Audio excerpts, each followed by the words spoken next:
So mga brad ha, para sa mga naka-trailblazer natin dyan, mga kapatid natin trailblazer at Colorado.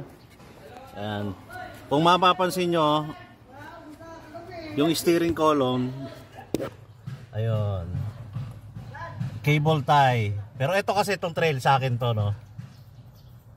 Ito yung ang issue, yung lumalagutok yung steering column pagka nalulubak ng konti. Tapos parang nakakarinig kayo ng langit-ngit sa may ilalim ng manibela. So ang issue niyan is yung bushing lang ng steering column.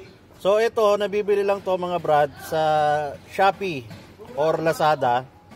Nasa 300 plus lang to.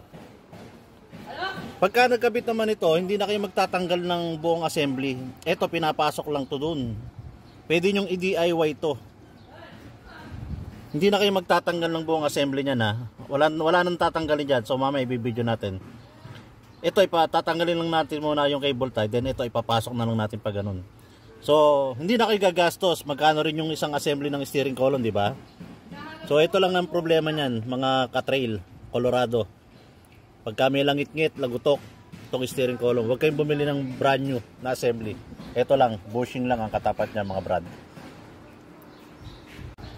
Kaya may mga problema ng lagutok, langit-ngit sa kanilang steering column ng Trailblazer at Colorado. Yun na hawak-hawak ni Jasper, yun yung bushing. Yan yung kalimitan na sisira. So wag kayong bibili ng isang assembly. Yung bushing lang available yan sa Lazada or Shopee. Ganito lang pagkapit niya, no. Hindi na kayo magbabaklas ng assembly na steering column, hindi na kayo magbababa. Ipapasok nyo lang yun, yung bushing.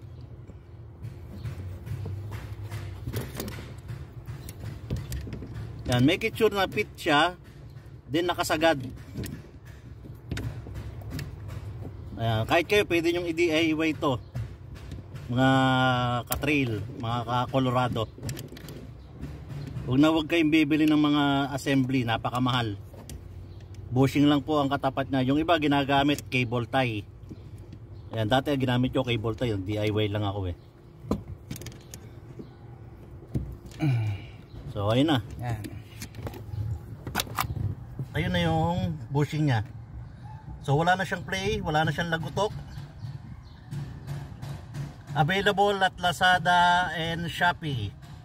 Mahanap niyo siya, Trailblazer steering column bushing. So ayan. Wala nang baba ng steering column, makakabit nyo na yan. DIY lang.